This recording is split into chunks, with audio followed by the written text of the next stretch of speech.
Bismillahirrahmanirrahim. The Honorable Dr. Siti Nurfahmi as a lecturer for a lecture about English specific purpose, and the Honorable the participant in this discussion, and beloved my friend from Group 6. I am Nurhali Kanang Fawas as moderator. Good morning, and talk about a historic perspective on English for specific purpose. Hari ini kita akan membahas tentang historic specific purpose, khususnya di English for specific purpose. Kita akan bahas secara detail di diskusi ini pada hari ini. Adapun pemateri pertama akan dipandu oleh Saudari Nela Diyodingsi, Saudara Muhammad Safri, dan juga Ulia Ayu Mersukoza. Pada pemateri pertama, Saudari Nela Diyodingsi dipersilakan untuk memandu materi yang pertama. Okay, thanks moderator for the opportunity.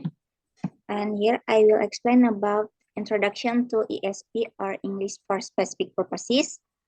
English for Specific Purposes or ESP is a field of language teaching that focuses on the language needs of learners in specific professional, academics, or social contexts. It has a long history with roots in the late 19th century.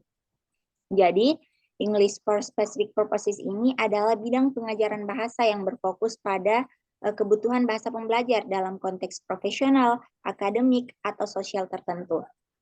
Nah, ESP ini memiliki sejarah yang cukup panjang dengan akar di akhir abad ke-19.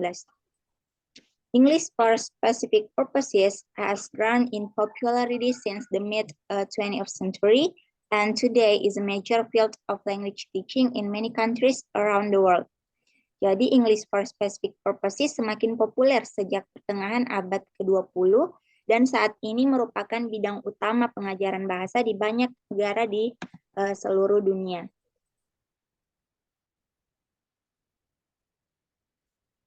And history of English for Specific Purposes according to expert.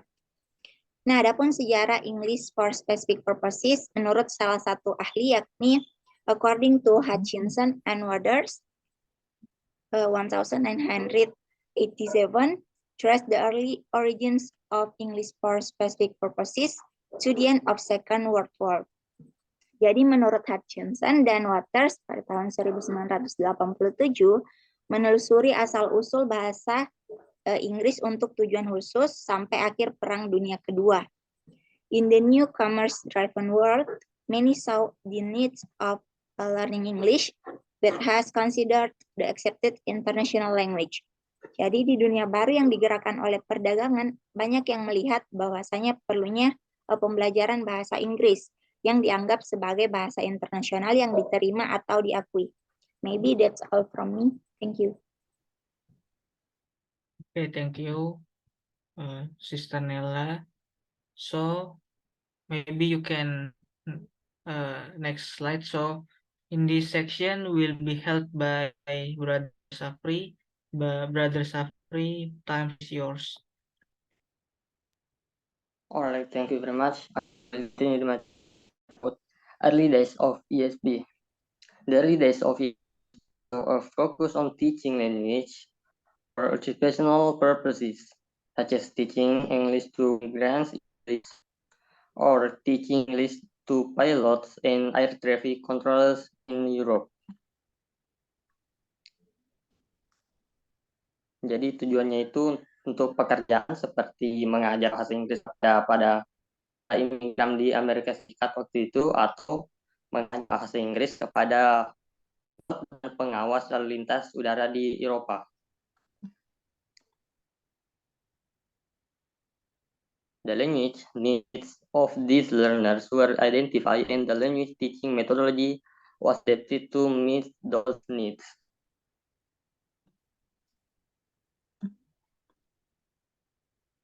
kebutuhan pembahasa ini diidentifikasi dan metodologi dan diadaptasi untuk memenuhi kebutuhan-kebutuhan tersebut.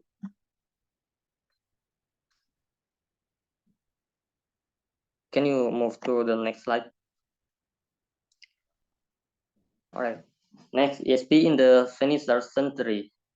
In the mid-21st century, ESP began to focus on teaching English for academic purposes, such as teaching English to students studying abroad or preparing for the university entrance exams. Jadi pada pertengahan abad ke-20 ini, ESP mulai fokus pada pengajaran bahasa Inggris untuk tujuan akademik, seperti mengajar bahasa Inggris kepada siswa yang belajar di luar negeri, atau mempersiapkan ujian untuk masuk ke universitas. Okay, next, the language needs of these learners were also identified, and the language teaching methodology was adapted to meet those needs. Jadi kebutuhan bahasa pembelajar ini juga diidentifikasi dan di metodologi oleh pengajaran bahasa diadaptasi untuk memenuhi kebutuhan-kebutuhan tersebut. Okay, I think that's all for me. Back to the moderator. Okay, thank you. So, in be held by Sister. So, Sister Julia, time is yours.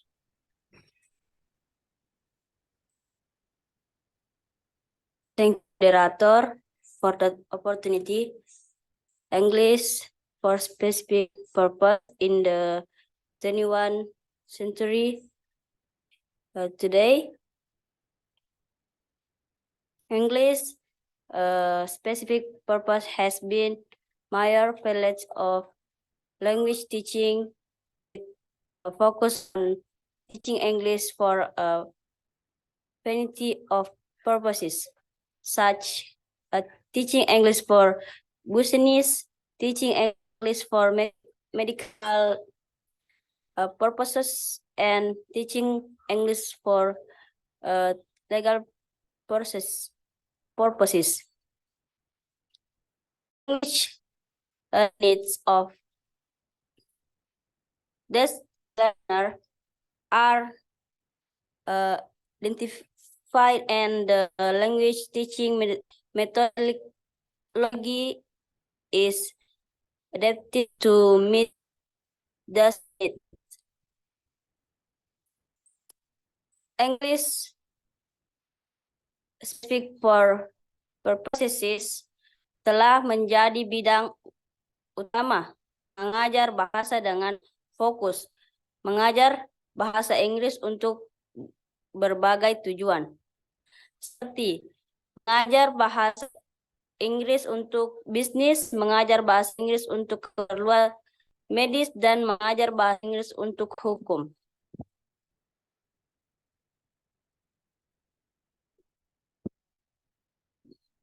Next, the future of specific English specific purpose looks bright within sharing them for language in a variety of contexts and a continued focus on identify the language needs of learners and think the language teaching methodology to meet those needs. As the health continues to grow, English specific purpose will remain an important part of language teaching for many years to come. Masa depan English specific purpose terlihat cerah dengan meningkatnya permintaan untuk pengajar bahasa dalam berbagai konteks dan fokus yang berkelanjutan untuk mengidentifikasi kebutuhan bahasa pembelajaran dari mengadaptasi adaptasi metodologi pengajar bahasa untuk memenuhi kebutuhan tersebut. Thank you. Back to moderator.